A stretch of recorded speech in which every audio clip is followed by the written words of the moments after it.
Palavra da Verdade. Devocional de 12 de junho. O Evangelho que salva.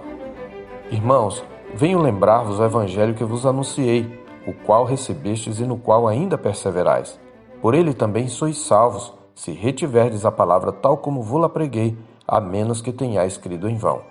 Antes de tudo vos entreguei o que também recebi, que Cristo morreu pelos nossos pecados, segundo as Escrituras, e que foi sepultado e ressuscitou ao terceiro dia, segundo as Escrituras. 1 Coríntios 15, de 1 a 4. Quando Deus planejou a salvação de pecadores, Ele decretou não apenas os fins, mas também os meios. Isto significa que Deus não salva pecadores de qualquer jeito. Pelo contrário, Ele estabeleceu um só caminho para chegarmos a Ele. Deus também propôs uma só mensagem por meio da qual o pecador é salvo, e ela não pode ser modificada. Nada se lhe pode acrescentar e nada diminuir no decurso das gerações. Esta é a ênfase de Paulo no texto da nossa meditação. Alguns coríntios tinham dificuldades de crerem na doutrina da ressurreição física. Paulo argumenta que se não há ressurreição de mortos, então Cristo não ressuscitou, e se ele não ressuscitou, a fé cristã é inútil e a pregação cristã apostólica uma mentira. Ele fala isso dos versos 12 a 18. Mas o apóstolo introduz sua argumentação ressaltando o caráter inalterável do evangelho que salva. Paulo os lembra do evangelho que lhes pregara quando da implantação da igreja de Corinto, observando que eles ainda permaneciam crendo na mesma mensagem que haviam ouvido. O apóstolo depois ressalta que fora por esse mesmo evangelho que eles foram salvos e que a genuína fé salvadora se caracterizava por reter as palavras tal como lhes havia sido anunciado. Ele mesmo não havia acrescentado nada àquilo que recebera de Deus. Antes havia-lhes entregado a mesma mensagem que havia recebido. Todas estas palavras enfatizam o caráter inalterável do evangelho que salva. Em outra epístola, o apóstolo adverte que aquele que prega outro evangelho, diferente do evangelho apostólico revelado nas Escrituras, deve ser considerado anátema, ou seja, maldito, ainda que fosse um ser angelical, em Gálatas 1, versos 8 e 9. O texto da nossa meditação é um resumo do evangelho que salva, que é o oposto ao evangelho anátema. Podemos distinguir aqui pelo menos 3 características desse evangelho e contrastá-lo com o evangelho anátema, que envenena e mata. Em primeiro lugar, enquanto o evangelho anátema está centrado no homem, o evangelho que salva é centrado em Cristo. Observe que Cristo é o sujeito e o objeto do evangelho.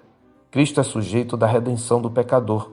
O evangelho salva porque Cristo morreu, pagando a dívida do pecador perante Deus e ressuscitou, vencendo a morte. Cristo também é objeto do evangelho no sentido de que sua pessoa e obra são o conteúdo central da mensagem. Por conseguinte, o evangelho que salva não nos remete apenas à centralidade de Cristo, mas também à suficiência de Cristo para a nossa salvação. Qualquer outro sujeito que seja acrescentado como fiador da nossa salvação ataca frontalmente a suficiência de Cristo. Em segundo lugar, enquanto o evangelho anátema é fundamentado em filosofias humanas, o evangelho que salva é fundamentado nas Escrituras. Conforme enfatizado por Paulo, a verdade sobre Cristo é proclamada segundo as Escrituras. Esta verdade é importante porque, no afã de conquistar seguidores, muitos pregadores tendem a adaptar o conteúdo da sua mensagem a algum sonho de consumo das massas, alguma estratégia de marketing, agenda ideológica ou proposta identitária, cedendo ao pragmatismo, ao consumismo e ao relativismo da nossa geração. Um dos mais flagrantes sintomas dessa relativização do Evangelho é a proliferação de Bíblias voltadas para grupos de interesses, os quais, não raramente, voltam a atenção para textos que supostamente falam mais a determinados grupos, sejam homens, mulheres, adolescentes ou jovens, enquanto Deus afirma em sua própria palavra que toda a Escritura é inspirada por Deus e útil, em 2 Timóteo 3,16a. Tais Bíblias personalizadas ao menos têm a virtude de preservar boas traduções. Pior ainda é quando, em sua sanha de atualizar o conteúdo bíblico para adequá-lo a agendas ideológicas, são feitos tanto versões da Bíblia quanto comentários voltados para grupos identitários, onde a mensagem é deturpada para acomodar-se às pautas desses grupos, comumente pautas contrárias à lei de Deus.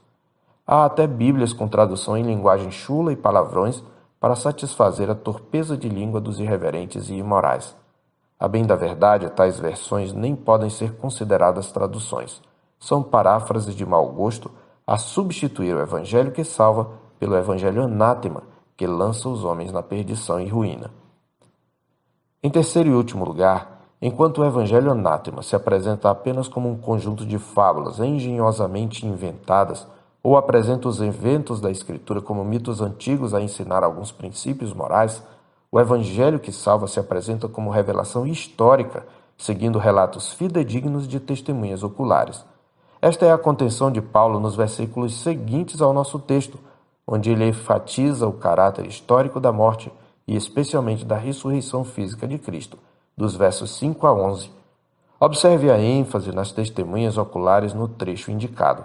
Esta mesma ênfase nós a vemos da pena de Pedro em 2 de Pedro 1,16, onde ele testemunha: porque não vos demos a conhecer o poder e a vinda de nosso Senhor Jesus Cristo seguindo fábulas engenhosamente inventadas, mas nós mesmos fomos testemunhas oculares da sua majestade.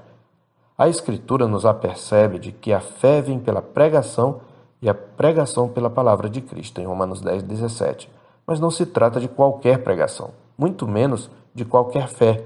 O evangelho que salva é bíblico, cristocêntrico e histórico. O que passar disso, ou o que estiver aquém, vem do maligno.